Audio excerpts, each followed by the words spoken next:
Voilà, on est heureux de se retrouver avec nos amis Cathy et Michael Réal. Et on veut continuer dans cette série de vidéos de pasteur à pasteur. Eh oui. Dans lesquelles on veut partager nos cœurs avec nos amis et partager des choses qu'on a vécues et des principes aussi dont on pense qu'ils peuvent vous être en bénédiction. Oui, je crois que ça va être très édifiant pour vous. Et surtout quand on peut raconter une histoire d'une amitié qui dure quand même depuis... bientôt 40 ans. Bientôt 30 ans. Hein, bientôt 30 ans, c'est déjà pas mal. Et on s'est vu grandir, changer, passer par des étapes, des chapitres différents. Et on va parler de tout ça ensemble. Et là, on se trouve où alors? Alors, on se trouve à Saint-Cyprien, c'est la commune de Landau en Quercy, et on est au cœur du Quercy blanc. Donc une région qui est très connue historiquement, avec hélas les guerres de religion. On va essayer d'éviter d'en faire ici. Et puis aussi, c'est le Lot, c'est ça? Voilà, c'est dans le département du Lot. On est assez central, à 1 heure de Toulouse, une demi-heure de Cahors, 45 minutes de Montauban. Donc voilà. Et là, on est dans votre maison que vous habitez depuis peu de temps, Cathy, hein? 1 mois et demi. Oui. Et c'est la maison qu'on a construite nous-mêmes. Hein. Voilà. Avec nos mains. Une maison en bois et que c'est très agréable. Et donc c'est ici qu'on va pouvoir bien continuer dans le déroulement de cette vidéo.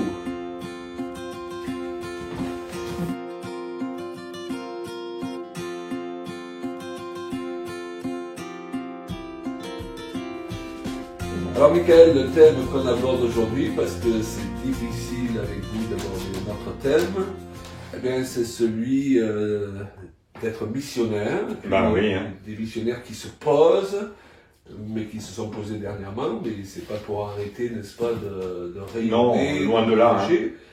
Mais vous avez toute une expérience, peut-être tu peux nous rappeler un peu en quoi elle consiste. Alors, pour commencer, Cathy et moi, on a fait une école missionnaire, c'est-à-dire que quand on a fait notre école biblique, c'était vraiment avec une orientation vers la mission, oui.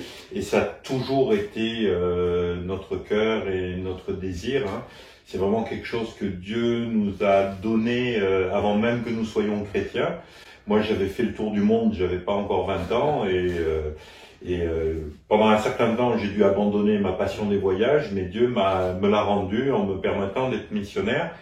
Et depuis 1995, nous avons été missionnaires, donc d'abord à Madagascar pendant 3 ans, puis 3 ans à La Réunion, tout en continuant à suivre Madagascar, en voyageant sur l'île Maurice dans l'océan Indien. Ensuite, on a été aux États-Unis, on a été en Angleterre, on a été en France, parce que je crois que voilà, voilà, c'est ça. Et donc, on a réalisé que on a réussi à faire 3 enfants en ayant déménagé 27 fois en même pas 25 ans. Donc voilà, c'était la vie de missionnaire. De l'équipe qu'on était à l'époque, vous voilà. étiez le couple missionnaire. Voilà, c'est Souffle Nouveau qui nous a envoyés à Madagascar. Et donc, quand on parle de vous, Julia mentionne souvent Michael comme étant celui qu'on peut lâcher dans la brousse avec un couteau suisse et une pelote de ficelle. Et il construit une église. Elle parle souvent comme ça quand elle fait allusion à vous. Voilà. Et aujourd'hui, on a construit une maison. Et là aussi, c'est quelque chose qui est vraiment de l'ordre de la grâce, parce que on a pu construire cette maison cet été. On l'a construit de nos mains. Hein. On a suivi, hein, sur Facebook. Voilà. Et donc, c'est une petite maison en bois qui est pas très grande, mais on a un très beau terrain. On est dans une région magnifique.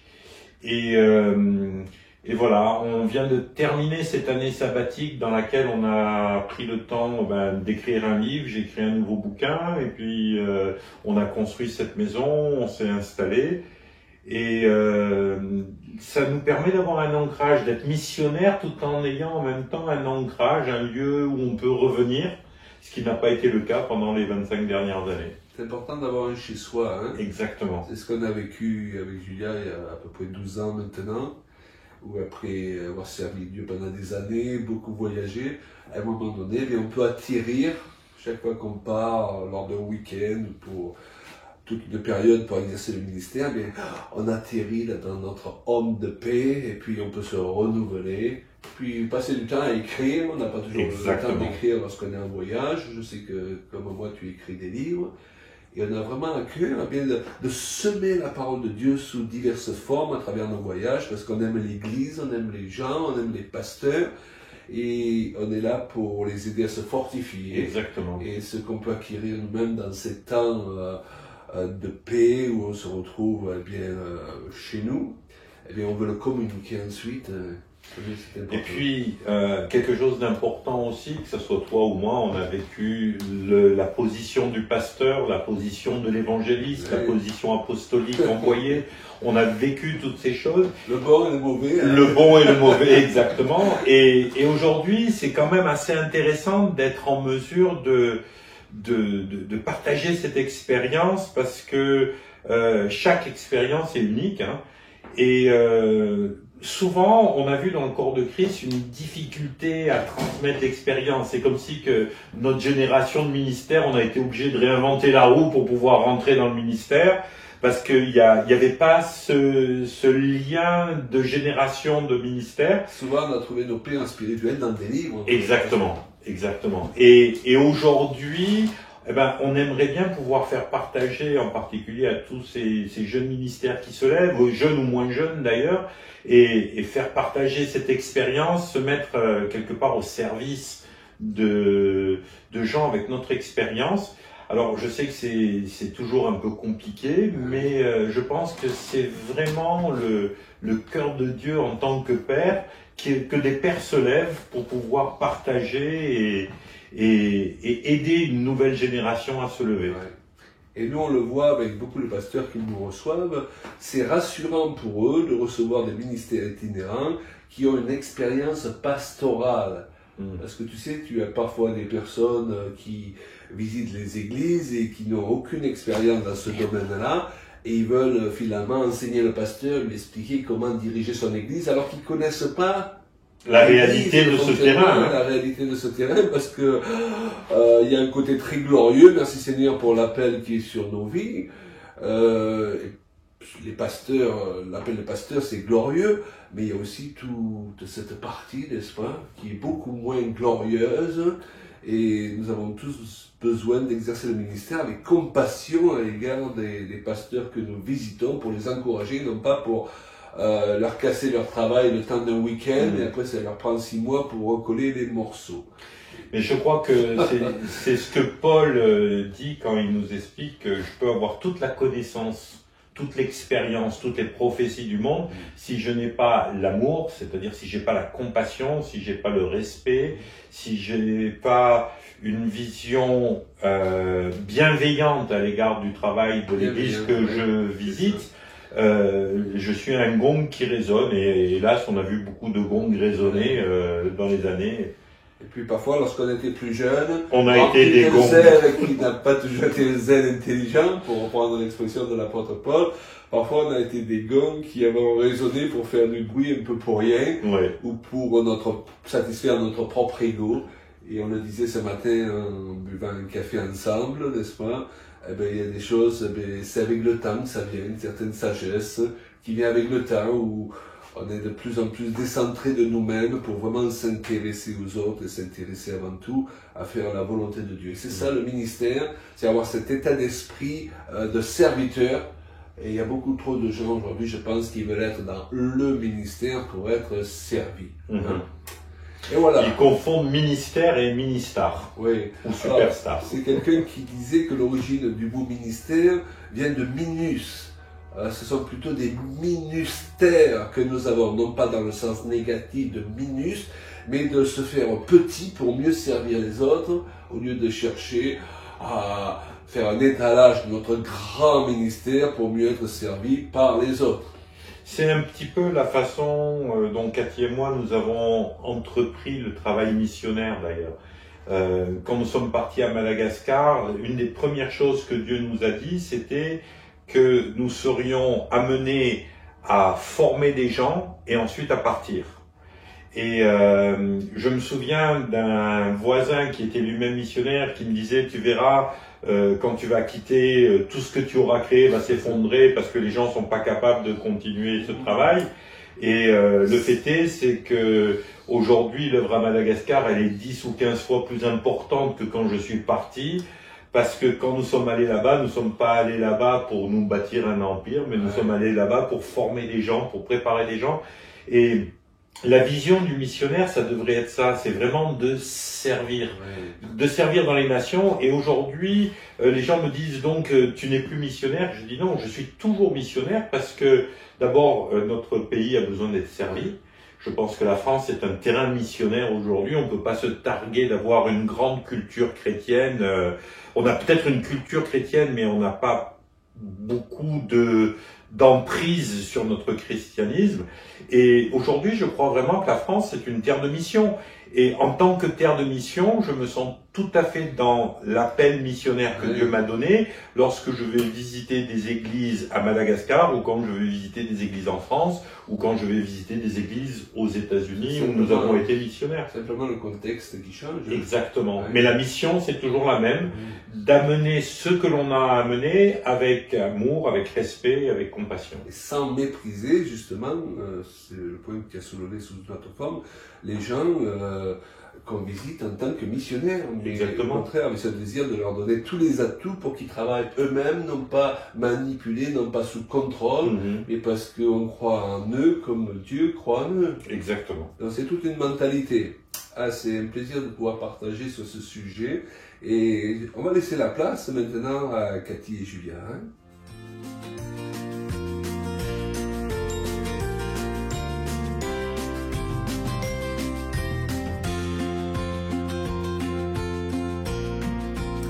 Alors maintenant, notre tour. Cathy, j'ai plein de questions à te poser.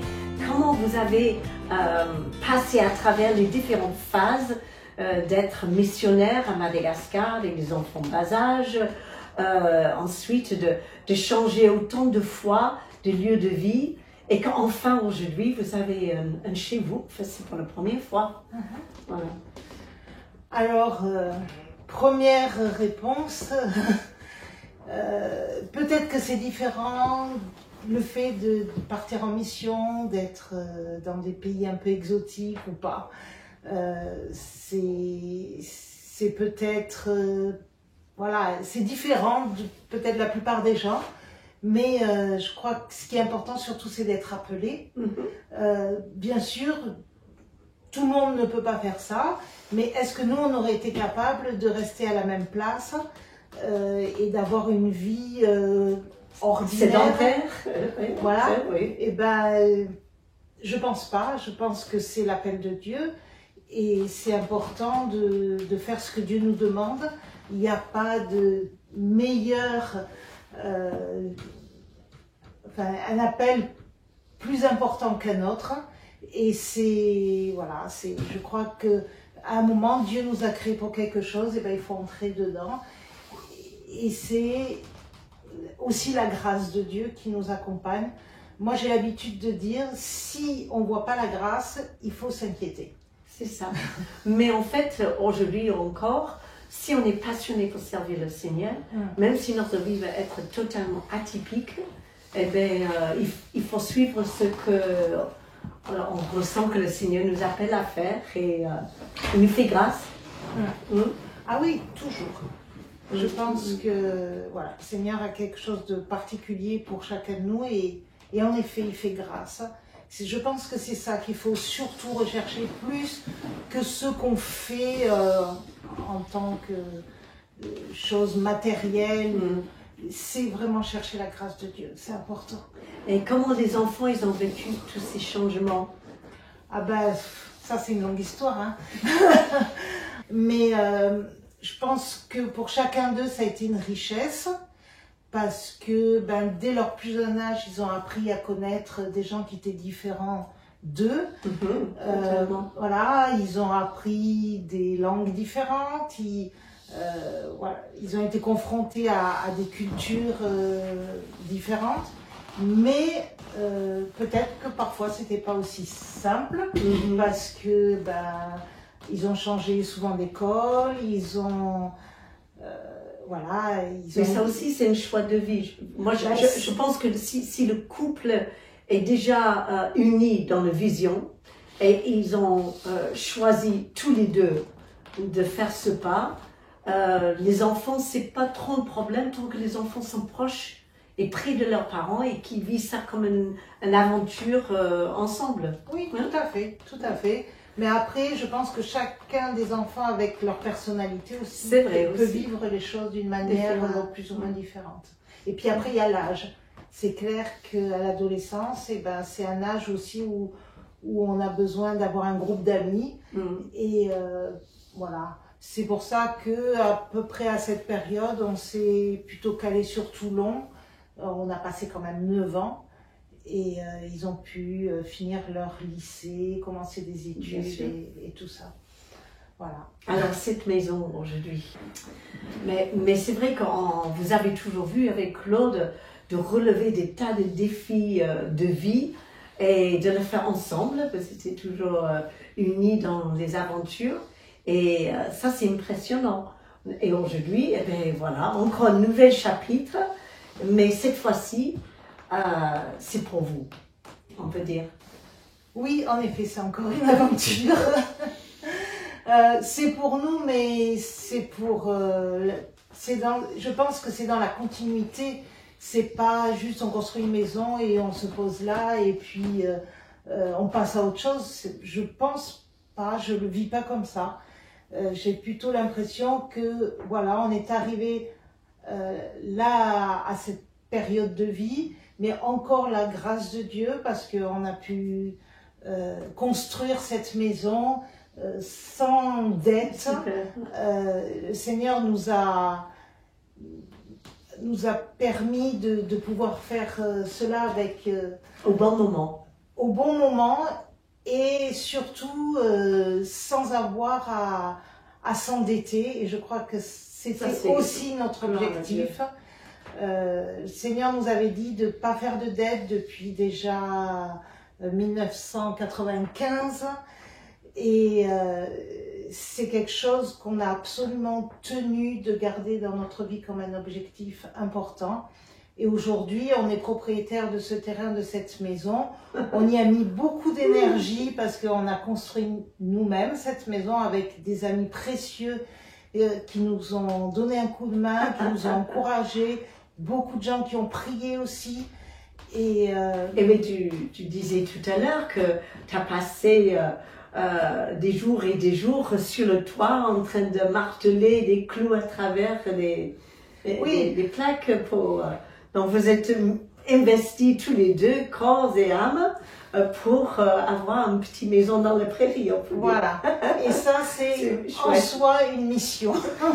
C'est une belle aventure. Voilà. Mais le Seigneur, donc, tu ressens qu'il a quand même préparé encore des choses pour vous ici. Et je pense que c'est le plan de Dieu de se poser quelque part pour être aussi efficace pour le corps de Christ. Donc d'avoir le cœur encore inclusif et prêt pour vivre encore des aventures, c'est magnifique.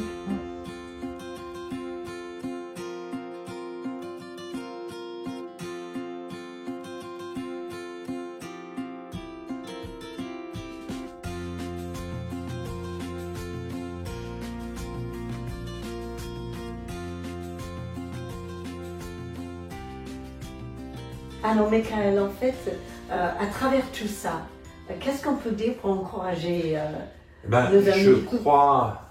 Je crois que sincèrement, il ne faut pas avoir peur de se lancer parce que d'abord Dieu est fidèle, il est bon et puis il a toujours pris soin de nous et toutes les promesses qu'il nous a fait il y a 20, 25, 30 ans en arrière, comme cette maison, il nous l'avait promis et toutes ces promesses se réalisent. Et je crois qu'il ne faut pas se laisser enfermer dans une boîte quand on veut servir Dieu, parce que servir Dieu, c'est servir un Dieu qui est créateur, qui a créé ce monde qui est magnifique.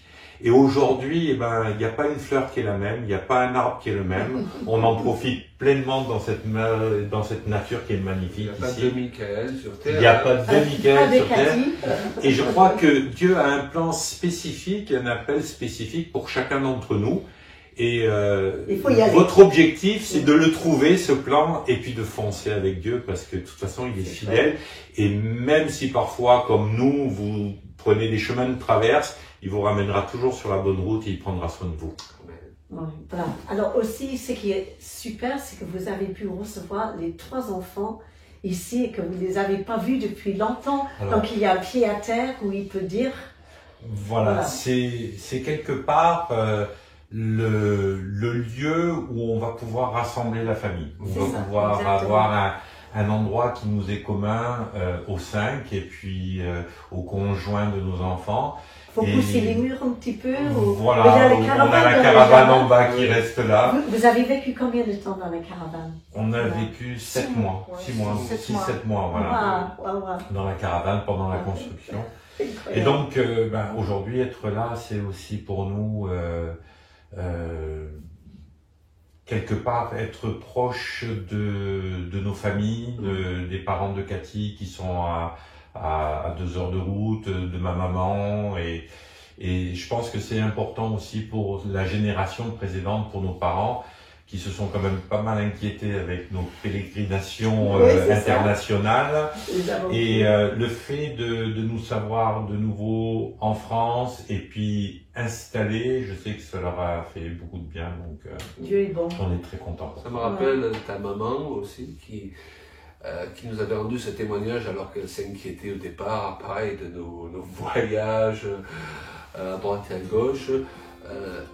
Vous rebondissez toujours, vous êtes comme les chats, elle avait dit, vous rebondissez toujours. Et je crois que c'est ça la grâce de Dieu dont je parlais tout à l'heure, c'est qu'à un moment donné, s'il s'agissait que de nous, on se mettrait dans des galères pas possibles, même avec toute la bonne intention qu'on peut avoir pour servir Dieu, mais c'est parce qu'il y a sa main, d'ailleurs, qu'on continue dans la lancée où on est, qu'on ose aller toujours que plus loin, et il nous permet de rebondir encore et encore. Et nous prions vraiment pour chacun de vous, pour que là où vous vous trouviez à servir Dieu, vous puissiez rebondir particulièrement dans les temps troublés dans lesquels nous nous trouvons. Que Dieu vous bénisse richement, c'est notre désir à tous. Merci Michael et Cathy.